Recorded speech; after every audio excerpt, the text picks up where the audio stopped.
Assalamualaikum warahmatullahi wabarakatuh. Selamat pagi anak-anak semua. Bagaimana kabar kalian? Semoga kalian selalu diberikan kesehatan selalu. Amin ya rabbal alamin. Oke, pada kesempatan pagi hari ini kita akan belajar tentang KD 3.6 dan 4.6, yaitu tentang ceramah. Akan tetapi sebelum pembelajaran kita mulai, alangkah lebih baiknya kita berdoa terlebih dahulu agar ilmu yang kita pelajari dapat bermanfaat dan berkah untuk kita semua tentunya. Berdoa dipersilahkan. Berdoa selesai. Nah, sebelum kita masuk ke materi, Ibu mau tanya terlebih dahulu. Pernahkah kalian mendengar ceramah? Di mana kalian mendengar ceramah tersebut? Di televisi, radio, masjid, atau bahkan di rumah kalian sendiri nih, kalian dengar orang tua kalian ceramah atau menceramahi kalian.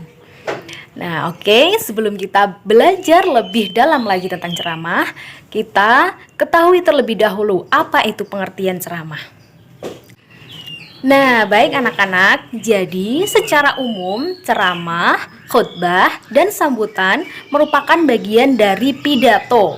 Berarti ketiganya sama-sama berbicara di depan umum untuk menyampaikan pikiran, gagasan, atau informasi kepada pendengar yang bersifat persuasif. Nah, akan tetapi topik yang disampaikan pastinya berbeda. Oke, pada kali ini kita akan belajar lebih mendalam tentang teks ceramah. Nah, apa sih itu ceramah? Nah, jadi ceramah ataupun khutbah adalah pidato yang menyampaikan atau menyiarkan ajaran-ajaran agama, sedangkan sambutan adalah pidato yang disampaikan sebagai pengantar atau pembuka dari suatu kegiatan. Nah, kalian sudah bisa membedakan antara ceramah, khutbah, pidato, dan sambutan ya. Oke. Seperti yang sudah dijelaskan sebelumnya, jadi teks ceramah adalah teks pidato yang menyampaikan pidato ajaran agama, baik ajaran-ajaran tersebut dapat berupa nasihat, petuah, petunjuk, ataupun kisah-kisah. Seperti itu. Oke, saya yakin di sini kalian sudah sedikit banyak mengetahui tentang ceramah. Oke, kita lanjut yang kedua. Yang kedua ada unsur-unsur teks ceramah.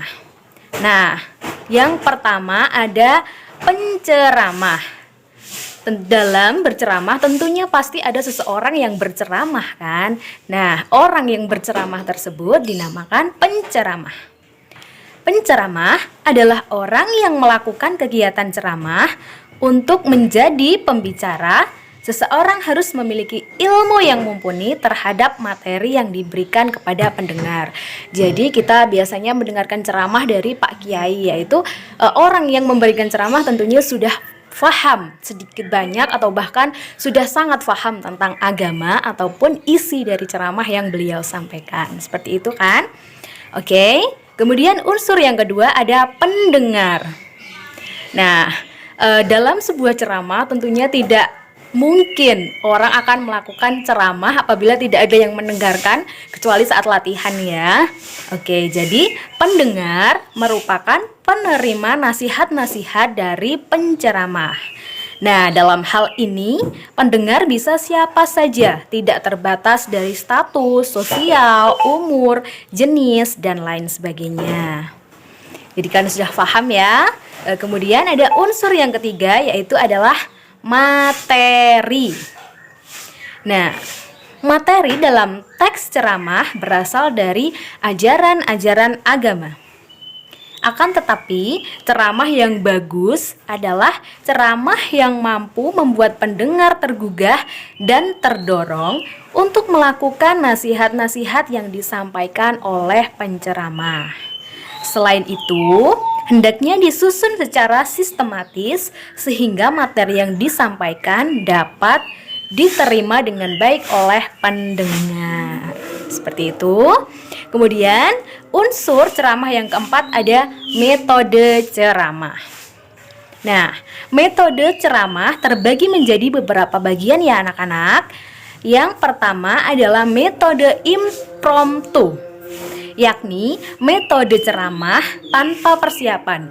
Jadi misalkan ada suatu acara yang mendadak gitu, kemudian seseorang ditunjuk untuk menyampaikan ceramah sehingga orang yang ditunjuk tersebut belum ada persiapan.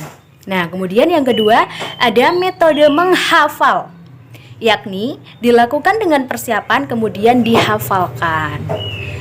Kemudian selanjutnya ada metode yang ketiga adalah membaca naskah. Nah, yakni melakukan ceramah dengan naskah lengkap. Tapi saya rasa kalau orang berceramah itu biasanya tidak menggunakan naskah ya. Naskah itu biasanya untuk orang yang berpidato. Seperti itu. Kemudian yang keempat ada ekstemporan, yaitu metode ceramah yang menuliskan pokok-pokok pikiran sebagai catatan pengingat. Nah, biasanya kalau dalam ceramah bisa ya orang menuliskan pokok-pokok apa saja yang ingin disampaikan pada saat berceramah untuk menjadi poin catatan pengingat saat beliau berceramah. Seperti itu.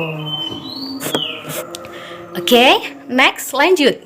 Kita lanjut ke media ceramah. Nah, media ceramah adalah alat yang digunakan untuk menyampaikan materi kepada pendengar. Nah, tentunya di zaman sekarang ini ceramah tidak hanya dilakukan di masjid, pengajian atau apa saja ya.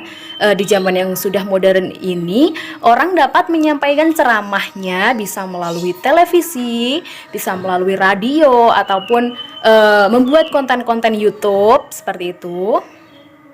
Nah, sehingga pendengar bisa mencari dan mendengarkan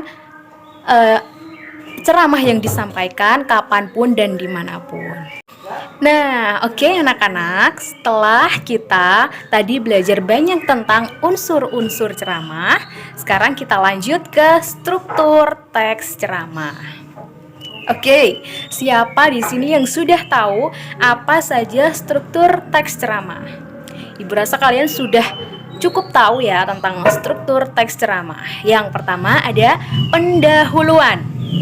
Nah, dalam pendahuluan biasanya terdapat pembuka dan pengantar.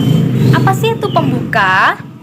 Nah, pada bagian ini biasanya berupa salam pembuka, ucapan penghormatan, dan ucapan rasa syukur.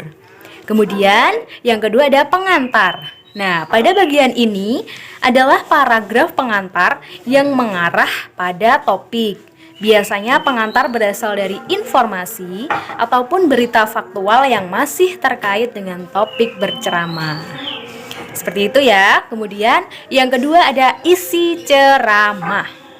Nah, isi dari ceramah ini adalah inti dari ceramah tersebut. Nah, isi atau inti ceramah biasanya berisi paparan dari penceramah, pandangan umum, ilustrasi, dan materi yang disampaikan. Kemudian yang kedua ada gagasan.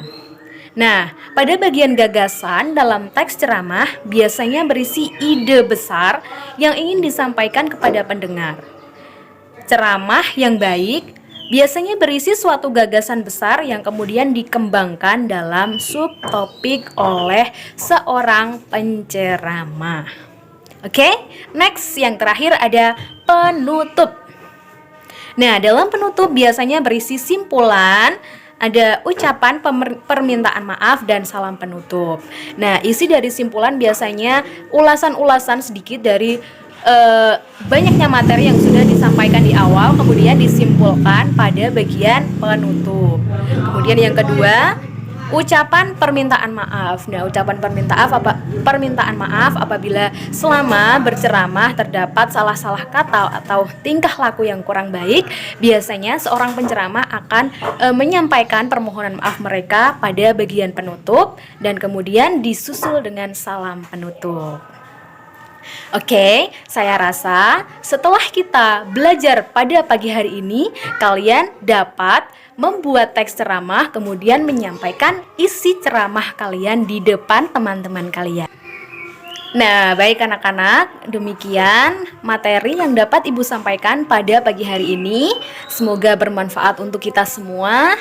Dan untuk penugasan, Kalian Ibu minta untuk membuat teks ceramah, kemudian kalian buat video dari teks ceramah yang sudah kalian buat, dan nanti kalian kumpulkan di link yang sudah Ibu siapkan.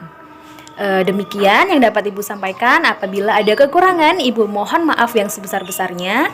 Ibu akhiri, billahi taufik wal hidayah. Wassalamualaikum warahmatullahi wabarakatuh. Selamat belajar.